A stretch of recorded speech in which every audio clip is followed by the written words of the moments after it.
திருச்சிற்றம்பலம். தென்னாடுடைய சிவனை போற்றி, எந்நாட்டவர்க்கும் இறைவா போற்றி. அனைவருக்கும் வணக்கம். நாம் இன்னைக்கு குரு பகவான் வக்ரகதியாக போகிற பலனை பற்றி பார்க்க போகிறோம். அக்டோபர் மாதம் 9ஆம் தேதியிலிருந்து பிப்ரவரி மாதம் 4ஆம் தேதி வரைக்கும் ரிஷப ராசியிலே குரு பகவான் வக்ரகதியாகிறார். ஏற்கனவே ஒரு சுபருடைய வீட்டில் தான் இருக்கார். இதுவும் ஒரு சுபகிரகம் தான். அதனால் பெரிய பாதிப்புகளை குரு கொடுக்க மாட்டார் அப்படிங்கிறத நம்ம தெரிஞ்சுக்கலாம். அடுத்தது பாருங்கள், உங்கள் ஜாதகத்தை 2 கேட்டகரியை பிரிக்கணும். ஒன்று, குரு வக்ரமாயிருக்கான்னு பாருங்கள், அல்லது குரு வக்ரம் இல்லையான்னு பாருங்கள்.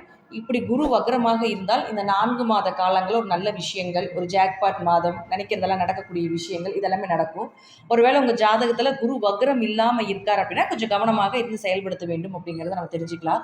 அப்போ எதில் அப்படி இருக்கணும் அப்படின்னா, குரு அப்படின்னா நகை, பணம், சொத்துக்கள், பெயர், புகழ், மதிப்பு இதெல்லாம் சொல்லக்கூடியது குரு தான். இந்த குரு உங்கள் ஜாதகத்தில் வக்ரமாக இருந்தார்னு வச்சுக்கோங்களேன், நகை தங்காது. அதே போல் பண இழப்புகள் நிறையா இருக்கும். நகை எடுத்தீங்கனாலும் ஏதாவது ஒரு அடமானத்துக்கு போகும், விற்க வேண்டியது இருக்கும். நகை போட்டாலே ஒரு பாதிப்புகள், நெகட்டிவ் நிறையா வரும். இதெல்லாம் குரு உங்கள் ஜாதகத்தில் ஈஸியாக வக்ரமாக இருக்கார் அப்படிங்கிறத தெரிஞ்சுக்கலாம்.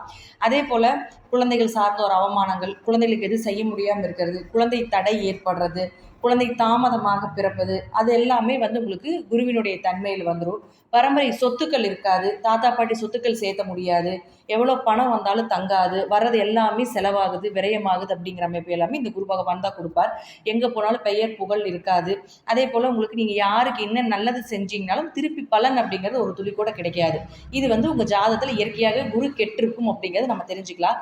இல்லை அப்படின்னா உங்கள் ஜாதகத்தில் குரு நல்லா இருக்கார் அப்படின்னா என்ன மாதிரி பலன்களை கொடுப்பார் அப்படின்னா, பரம்பரையாக சொத்துக்கள் சேர்க்கக்கூடியவராக இருப்பார். 2 தலைக்கட்டு 3 தலைக்கட்டுக்கு வர்ற வரைக்கும் சொத்தை சேர்த்து வச்சுருப்பார். அதே போல் நகை தங்கும், நிறைய நகை வாங்கி வைக்கக்கூடிய ஒரு அமைப்பு இருக்கும். நிறைய நகை சேர்ந்துக்கிட்டே இருக்கும், வாங்க வாங்க வாங்க வாங்க சேர்ந்துக்கிட்டே இருக்கும். குழந்தைகள்னால நல்ல ஒரு வளர்ச்சி, மகிழ்ச்சி, குழந்தைகளுக்கான தேவைகளை எல்லாமே பூர்த்தி செய்யக்கூடிய ஒரு அமைப்பு, இதெல்லாமே இந்த குருவினுடைய தன்மையில் குரு உங்கள் ஜாதகத்தில் நல்லா இருந்தால் இதெல்லாமே நிச்சயமாக நடக்கும்.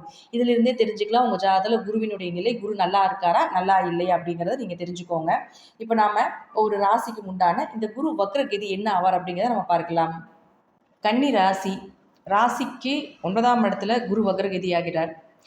குரு அப்படின்னு சொல்லக்கூடியவர் உங்கள் ராசிக்கு ஒரு வகையான பாதகாதிபதி, கெடுதலை செய்யக்கூடிய கிரகமாக இருந்தாலும் 9ஆம் இடத்துல ஒரு சுபருடைய வீட்டில் இருக்கும் பொழுது பெரிய அளவுக்கு பாதிப்புகள் இல்லை. இருப்பினும் ராசியை பார்க்கிறார். ஏற்கனவே உங்கள் ராசிக்குள்ளே கேது இருக்கார்.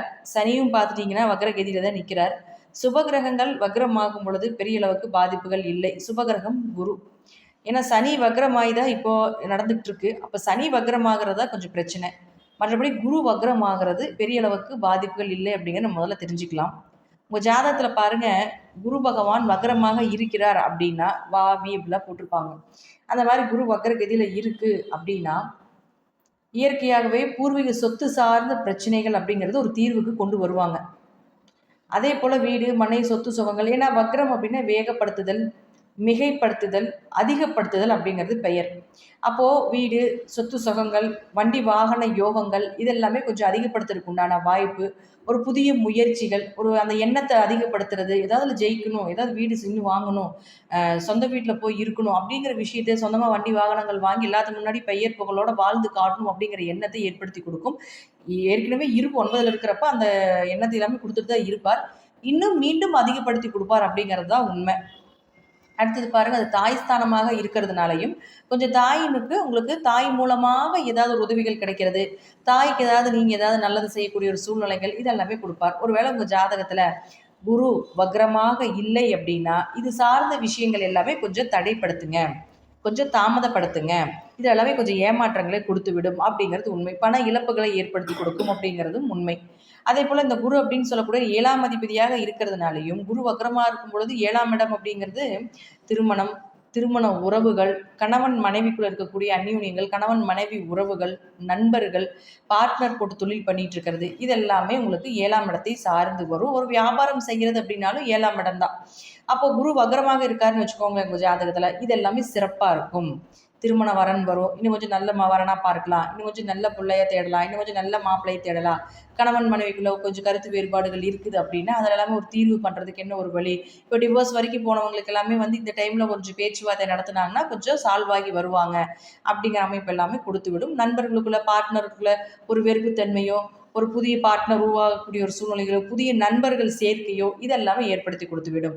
ஒருவேளை உங்கள் ஜாதகத்தில் குரு வக்ரமாக இல்லைன்னா கொஞ்சம் இந்த திருமணம் சார்ந்த விஷயத்தில் கொஞ்சம் யோசிச்சு செய்யணும். குடும்பம் நல்ல குடும்பமாக கொஞ்சம் கவனமாக இன்னும் கொஞ்சம் கேர் பண்ணி பார்க்கணும் அப்படிங்கிறத தெரிஞ்சுக்கோங்க.